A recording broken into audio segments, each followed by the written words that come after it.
আসসালামু আলাইকুম ভিউয়ার্স, আশা করি আপনারা সবাই ভালো আছেন। আজকের ভিডিওটির টপিক হচ্ছে আপনারা কিভাবে ওয়ার্ডপ্রেস সাইট ব্যাকআপ নেবেন। সো ভিডিওটি অবশ্যই শুরু থেকে শেষ পর্যন্ত দেখবেন। আর আপনি যদি আমার এই চ্যানেলের নতুন দর্শক হয়ে থাকেন তাহলে অবশ্যই চ্যানেলটি সাবস্ক্রাইব করে দেবেন। আর পাশে থাকা বেল বাটনে ক্লিক করে অবশ্যই নোটিফিকেশন অন করে দেবেন। তাহলে চলুন আজকের ভিডিওটি সম্পন্ন দেখে নেওয়া যাক। সো ভিউয়ার্স, আমরা কি জন্য এই ওয়ার্ডপ্রেস সাইটটাকে ব্যাকআপ নেব?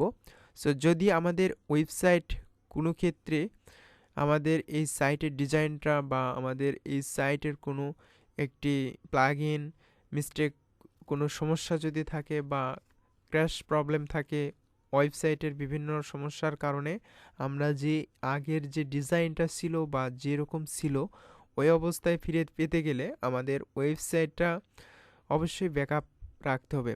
আর আপনি যদি আপনার ওয়েবসাইটটাকে ব্যাকআপ রাখেন সেক্ষেত্রে আপনার অল ডকুমেন্ট ডাটা সব কিছুই আপনি এক ক্লিকেই এটা যখন ডাউনলোড করে রেখে দেবেন তখন আপনি খুব সহজেই এই ব্যাকআপ ফাইল থেকেই আপনি কিন্তু আগের এই ডাটাগুলো রিকভারি করতে পারবেন। সো আশা করি আপনাদেরকে ক্লিয়ার করে বুঝাইতে পেরেছি। আর এটার জন্য অবশ্যই আপনাদের একটি টুলসের প্রয়োজন পড়বে বা এখানে একটি প্লাগইন ইনস্টল করতে হবে। এই প্লাগইন ইনস্টল করার জন্য অবশ্যই আপনি ওয়ার্ডপ্রেস এই ড্যাশবোর্ডে আসবেন। আসার পর অবশ্যই আপনি প্লাগইন এই অপশনটাতে ক্লিক করবেন এবং অ্যাড নিউ এইখানে আপনি ক্লিক করবেন। প্লাগইন অপশনে ক্লিক করার পর অ্যাড নিউ বাটনে ক্লিক করবেন। অ্যাড নিউ বাটনে ক্লিক করার পর আপনার মাঝে এরকম একটি ইন্টারফেস চলে আসবে এবং এইখানে আপনি দেখতে পারতেছেন search plugin. So search plugin এখানে আপনি সার্চ করতে পারেন ডাব্লিউপি মাইগ্রেশন। সো অবশ্যই আপনারা ডাব্লিউপি মাইগ্রেশন লিখে সার্চ করবেন অথবা all in one WP migration অর্থাৎ ওয়ার্ডপ্রেস মাইগ্রেশন। সো এটা যদি আপনারা লিখে সার্চ করেন তাহলে অবশ্যই আপনি ফার্স্টে এখানে একটি প্লাগইন দেখতে পারবেন এবং সেকেন্ডে একটি প্লাগইন দেখতে পারবেন। সো আমরা রেকমেন্ড করি সেকেন্ড প্লাগইনটা ইনস্টল করার। এই প্লাগইনটা যদি আপনি ইনস্টল করেন এখানে আপনি দেখতে পারতেছেন যে 5 মিলিয়ন প্লাস অ্যাক্টিভ ইনস্টলেশন। আর এটা হচ্ছে ড্রাফট প্লাস, এটার ইনস্টলেশন হচ্ছে 3 মিলিয়ন প্লাস। অর্থাৎ দুইটাই ভালো, আপনার যেটা মনে চাই সেটা আপনি ইনস্টল করে নিতে পারেন। আমি আপনাদেরকে রেকমেন্ড করব অবশ্যই all in one WP migration এই ইনস্টলটা আপনারা এই প্লাগইনটা আপনারা ইনস্টল করার চেষ্টা করবেন। এরপরে আপনারা এই প্লাগইনটাকে অ্যাক্টিভ করবেন অর্থাৎ ইনস্টল করবেন। ইনস্টল করার পর অ্যাক্টিভ এই বাটনে ক্লিক করলে আপনার এটা অ্যাক্টিভ হয়ে যাবে।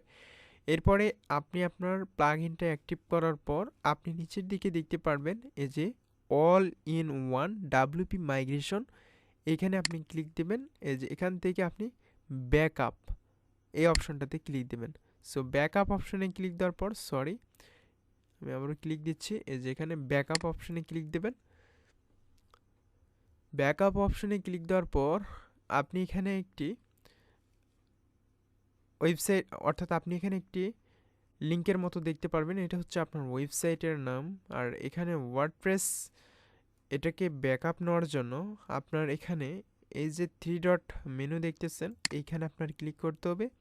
এখানে ক্লিক করে আপনার ডাউনলোড এই অপশনে ক্লিক করে এটাকে ডাউনলোড করতে হবে।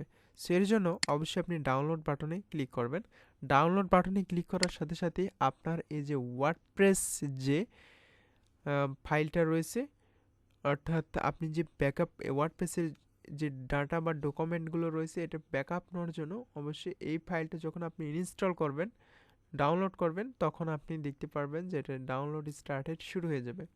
অবশ্যই ফাইলটা আপনার 100% কমপ্লিট হওয়া লাগবে এবং আপনার যখন এই 100% কমপ্লিট হয়ে যাবে তখন আর আপনার আর কিছু করতে হবে না। যখন আপনি এটাকে রিস্টোর করতে চান সেক্ষেত্রে আপনার এটা কাজে আসবে। যখন আপনি এটাকে ওয়ার্ডপ্রেসে রিস্টোর করবেন তখন কিন্তু আপলোড করবেন বা রিস্টোর করবেন তখন কিন্তু আপনার সেম আগের অবস্থায় কিন্তু ওই ওয়েবসাইটটা ফিরে আসবে। সো এটি নিয়ে আরেকটি ভিডিও মেক করব, সেই ভিডিওতে আমি বিস্তারিতভাবে দেখিয়ে দেওয়ার চেষ্টা করব। আজকে আমি আপনাদেরকে শুধু দেখালাম যে আপনারা ওয়ার্ডপ্রেস সাইট কীভাবে ব্যাকআপ নেবেন। সো আজকের ভিডিওটি এই পর্যন্তই। যদি ভিডিওটি ভালো লাগে তাহলে অবশ্যই ভিডিওতে একটি লাইক করবেন এবং চ্যানেলটি সাবস্ক্রাইব করে রাখবেন। আজকের ভিডিওটি এই পর্যন্তই, দেখা হবে আরেকটি নতুন ভিডিওতে।